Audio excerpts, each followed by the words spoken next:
In today's hyper-connected world, do you ever feel like your attention is just constantly being pulled in a million different directions? Oh, Like absolutely. every notification, every new tab, every social media ping is just, I don't know, chipping away at your ability to actually focus on anything meaningful. Yeah, it's relentless. It leaves you feeling pretty overwhelmed, kind of unproductive, too. Definitely. And there's data on this, isn't there? There is actually. A McKinsey study, though it's a bit dated now, back in 2012, found the average knowledge worker spends, get this, over 60% of their week on electronic communication and just searching online. 60%. Yeah, and almost a third of that time just on email. I mean, that kind of fragmented attention, it just doesn't work for the deep thinking you need for truly valuable work. And that's exactly why we're here at the Deep Dive. We want to try and cut through all that noise. Mm-hmm. So today we're taking a deep dive into Cal Newport's really influential book, Deep Work. We want to pull out not just the ideas, but the crucial practical strategies that you can actually use to get some focus back. Right. And Newport has a very specific definition for deep work. He calls it professional activities performed in a state of distraction-free concentration that push your cognitive capabilities to their limit. Okay, distraction-free concentration, push your capabilities. That sounds intense. It is. But think about it. These are the efforts that create genuinely new value, that significantly improve your skill, and honestly are pretty hard for someone else to just replicate. And that hard to replicate part, that's really key, isn't it? It is. Because it's the total opposite of what he calls shallow work. Exactly. Those, non-cognitively demanding logistical tasks, the stuff you often do while you're distracted. Like endlessly sorting email or constantly checking social media feeds. It feels like work, you feel busy, but are you really creating anything substantial? And here's the fascinating thing, the paradox Newport points out.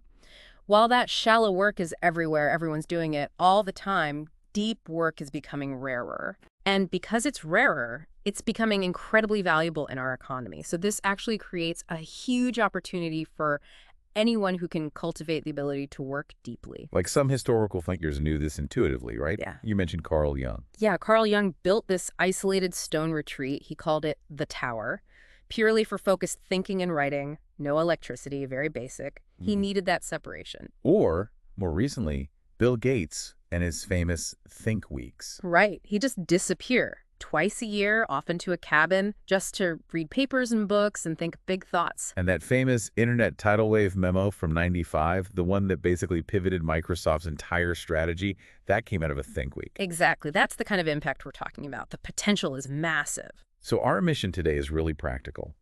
We want to unpack the rules and strategies from deep work that you can actually use. How can you integrate this kind of powerful, focused effort into your own life? We're talking real actionable steps, things that can lead to, more productivity, sure, but also better quality work and maybe even a greater sense of meaning. Okay, let's dig into this then. If we agree deep work is crucial, how do we actually do it? Newport gives us some rules. The first one, maybe the most fundamental, is simply work deeply. Right. And this isn't just about, wishing you could focus more. It's really about building routines and rituals. Rituals. Why rituals? Because they minimize the amount of willpower you need to actually get into that focused state. Newport argues willpower is like a muscle. It gets tired if you overuse it. Rituals automate the transition. Okay, that makes sense. So how do you structure these rituals? Does everyone do it the same way? No, and that's what's really interesting. He outlines different depth philosophies, basically different ways to schedule depth work depending on your situation. Okay, like what? Well, there's the monastic approach. This is pretty extreme. You try to eliminate or radically minimize shallow obligations altogether. Wow, who does that? Think of someone like the computer scientist Donald Knuth. Famously doesn't even use email, so he can focus purely on his work. Or the novelist Neil Stephenson, who basically structures his life for long, uninterrupted chunks of writing time. He says it's either writing or it's email and admin, no mixing. That's intense. Yeah. Probably not realistic for most people listening. Probably not. So then there's the bimodal approach. This is where you divide your time into clearly defined stretches, some dedicated purely to deep pursuits, the rest open for everything else. Ah, like Jung splitting his time between his isolated tower and his busy clinical practice in Zurich. Exactly. Or Professor Adam Grant at Wharton, who apparently stacks all his teaching into one intense semester, leaving the other semester almost entirely free for deep research. It's about creating those significant protected blocks. Okay, that seems a bit more manageable. What else? Then you've got the rhythmic philosophy. This is about making deep work a regular daily habit, like turning it into a simple, consistent routine. Like someone getting up early every single day to write before the chaos starts. Precisely. Newport mentions a doctoral candidate, Brian Chappell, who had a demanding job and a family. He started waking up at 4:45 a.m. every weekday to get his dissertation writing done before work. That regular rhythm allowed him to produce a huge amount of academic work. Consistency is key there. And the last one. The journalistic approach. This one's about fitting deep work in wherever you can find a gap in your schedule. It requires a certain skill, being able to switch into deep mode quickly. Like Walter Isaacson writing his massive biographies in short bursts while he was the editor of Time magazine. Yeah, apparently he'd just, duck into an empty office or even a bedroom for maybe 20 minutes, maybe an hour, hammer out some writing, and then come back like nothing happened. That's impressive. It shows you don't necessarily need huge blocks of time if you can master that clean switch. Exactly. But what's crucial, no matter which philosophy you lean towards, monastic, bimodal, rhythmic, or journalistic, is the idea of ritualizing your deep work. Okay, back to the rituals. What does that actually involve? It's about creating very specific routines around your deep work sessions. Think about, say, the biographer Robert Caro, Pulitzer winner. His whole process is famously ritualized. Or Charles Darwin, his day was incredibly structured. So these rituals define things like where you'll work. Yes, a specific place, maybe your office with the door closed, maybe a particular library carrel, somewhere consistently associated with focus. And how long you'll work. Yeah. Like setting a timer. Exactly. Predefined time blocks, not just I'll work until I'm tired and how you'll work. What are the rules? No internet. Specific metrics you track. Okay. And how you'll support the work. Like grabbing coffee beforehand or taking structured breaks. Yeah, maybe scheduling a walk during the session like Nietzsche apparently did. The point is, these strict structures, they reduce the friction, they minimize the decisions you have to make, conserving that precious willpower just for the hard cognitive work itself. Makes it easier to just start. Precisely. And sometimes, to really cement this commitment, Newport suggests you can make grand gestures. Grand gestures. Like what? Buying a fancy pen. Maybe a bit more than that. It's about taking significant actions that signal, both to yourself and maybe others, the profound importance of this deep work goal. Okay, give me an example. Well, J.K. Rowling, when she was struggling to finish Deathly Hallows amidst all the distractions at home, what did she do? She checked into a suite at a fancy hotel in Edinburgh. The cost and the change of environment created this pressure, this inescapable focus. Wow, that's definitely a gesture. Or Peter Shankman, an entrepreneur who had a book manuscript due in 2 weeks. He booked a round-trip business class ticket to Tokyo, didn't leave the airport in Japan, just rode on the plane the whole way there and the whole way back. You're kidding, just for the writing time. Yep. Said it cost him about $4,000, but called it worth every penny because it delivered 30 hours of intense, uninterrupted focus. That's a grand gesture, signaling this task matters. Okay, that really underscores the value he placed on that uninterrupted time. So rule 1 is about structure, ritual, commitment. Got it. But what about all the time outside those deep work blocks? We live in a world basically designed for distraction. Right. And that leads perfectly into Newport's rule number 2, which might sound a bit counterintuitive at first. Embrace boredom. Embrace boredom. That sounds difficult, maybe even undesirable. Don't we need those little breaks, scrolling through something to kind of decompress? Well, that's the common thinking, but Newport argues it's flawed. The problem is what constant distraction does to our brains. There was research by the late Clifford Nass at Stanford. Oh, I think I remember hearing about his work. Yeah, he found that people who multitask heavily online, who constantly switch their attention, they actually get worse at filtering out irrelevant information. Their working memory suffers, and they become sort of chronically distracted. So even when they want to focus, they can't. Pretty much. Nass actually called heavy multitaskers mental wrecks because their brains develop these habits that make it almost impossible to resist the urge to switch to something new and shiny.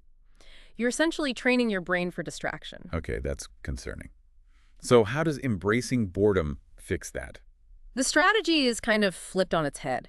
Instead of taking breaks from distraction to focus, Newport says you should take breaks from focus, not from distraction. Wait, say that again. Take breaks from focus. Yeah, it means you schedule your distraction. You specifically allocate time blocks for using the internet, checking social media, whatever your poison is. Uh, Outside of those scheduled blocks, you actively resist the urge to switch your attention, especially during those little moments of downtime. Waiting in line, walking somewhere, waiting for code to compile. Instead of grabbing your phone, just be. Let yourself be bored for a minute. so that idle time isn't wasted time. It's actually training. Exactly. That temporary boredom is like resistance training for your concentration muscles. It helps rewire your brain to handle periods without stimulation, making it easier to stay focused when you need to. Okay, I see. And there's another practice related to this, right? Productive medication. Yes, this is a really powerful one. Productive meditation involves taking a period when you're physically occupied, like walking, jogging, driving, even showering, but mentally free, and focusing your attention intently on a single, well-defined professional problem. So using your commute not just to zone out, but to actively wrestle with a specific issue. Precisely. Newport talks about using his own commutes to outline chapters or solve tricky academic problems. You define the problem clearly beforehand, and then during that walk or drive, you keep bringing your attention back to it, exploring different angles, structuring thoughts. It sounds like strengthening your concentration muscle again. It really is. You're practicing holding focus on one thing, resisting mental tangents, structuring complex thoughts without external aids. It builds that capacity for deep work. Okay, so rule 1, structure your deep work. Rule 2, train your focus by embracing boredom and using downtime productively. What's rule 3? This one seems controversial. It can be. Rule 3 is quit social media, or at least use them much more wisely. Quit social media. That's a big ask for a lot of people. We tend to think, well, if a tool offers any kind of benefit, maybe I should be using it, right? That's exactly the mindset. Newport challenges the any benefit approach. He contrasts it with what he calls the craftsman approach to tool selection. The craftsman approach. What does that mean? He uses the example of a sustainable farmer, Forrest Pritchard. Pritchard actually got rid of his hay baler, even though it obviously made baling hay easier. Why? Because he realized the negative impacts, like soil compaction from the heavy machinery, substantially outweighed the positives when measured against his core goal of long-term soil health and farm sustainability. So it wasn't just, does this tool offer a benefit, but does this tool's net impact significantly advance my most important goals? Precisely. Adopt a tool only if its positive impacts on your core professional success factors substantially outweigh its negative impacts, including the opportunity cost of your time and attention. That's a much higher bar. So how do you apply that to something like, say, Twitter or Facebook? Newport suggests a practical experiment. The 30-day digital detox. Okay, what's involved? You basically ban yourself from optional online technologies, especially social media, for 30 days. Don't announce it. Don't deactivate accounts. Just stop using them. Cold turkey. For a whole month. For a whole month. Then, after the 30 days are up, for each service you temporarily quit, you ask yourself 2 key questions. Okay, what are they? Question 1. Would the last 30 days have been notably better if I'd been able to use this service? Be honest about actual significant improvement, not just minor convenience. All right, and question 2. Question 2. Did people care that I wasn't using this service? Were there any important negative consequences because you were offline from that specific platform? And the idea is? If the answer is no to both questions, if your life wasn't significantly worse off, and nobody really missed your presence on that platform, then Newport argues you should quit it permanently, or at least drastically reduce its role. Wow, that forces a pretty clear-eyed assessment of value versus distraction. I remember reading about Barrington Thurston, the writer and comedian, doing something similar. Yeah, he disconnected for 25 days for a Fast Company article, and he found, maybe surprisingly, that it didn't take long to adjust. By the end of the first week, he said the quiet rhythm of his days felt less strange. He realized, he still existed even if he wasn't constantly documenting it online. It helps you figure out what truly serves your goals versus what's just, well, eating your time and focus. Exactly. It's about aligning your digital tool use with what actually matters for your deep work and your life. Okay, that makes a lot of sense. And so we've got structure, focus training, and critically evaluating our tools. What's the final rule? the final rule, Rule 4, is drain the shallows. This one really hits home for knowledge workers, I think. Drain the shallows, Hmm. meaning reduce the amount of shallow work we do. Precisely. But it starts by recognizing a trap. The busyness is proxy for productivity trap. I know this one. Looking busy equals being productive, right? Right. Because in knowledge work, unlike making widgets, your actual value output can be hard to see and measure moment to moment. So many people fall back on demonstrating highly visible activity, constantly sending emails, being in back-to-back meetings, always looking occupied. Like that story about Marissa Mayer at Yahoo, wanting people back in the office, partly because she wanted to see them being busy by logging into the VPN. That's a classic example, yeah. It values the appearance of work over the actual substance. And this constant churn of shallow tasks actively prevents the deep work that creates real value. So how do we fight against that? How do we drain the shallows? Newport proposes a really powerful meta habit: fixed schedule productivity. Fixed schedule, meaning you just decide to stop working at a certain time each day, like 5:00 p.m., no exceptions. Basically, yes. You set a firm end time for your workday, say 5:30 p.m., and you stick to it. Then you work backward from that constraint. You ask yourself, what productivity strategies do I need to adopt to actually finish everything important by 5:32? That sounds potentially stressful. What if you can't finish? It forces you to adopt a scarcity mindset with your time. Yeah. Suddenly, every minute counts. You become ruthless about identifying and minimizing shallow work. You have to say no more often. You're forced to organize your deep work efforts with extreme efficiency because you know the clock is ticking. So the fixed end time creates the pressure needed to cut out the fluff. Exactly. He cites Radhika Nagpal, a Harvard computer science professor. She committed to capping her work at around 50 hours a week, aiming to be home for dinner almost every night. In academia, that's notoriously demanding. How does she manage? She became incredibly strategic about shallow tasks. She limited her conference travel drastically compared to colleagues. She was very selective about meetings she attended. She protected her research blocks fiercely. And guess what? She still earned tenure and became a full professor relatively quickly. The constraint forced effectiveness. Wow. That's a powerful example. Okay, so fixed schedule productivity is one way to drain the shallows. What else? Especially around email, which feels like the king of shallow work. Email. Yes.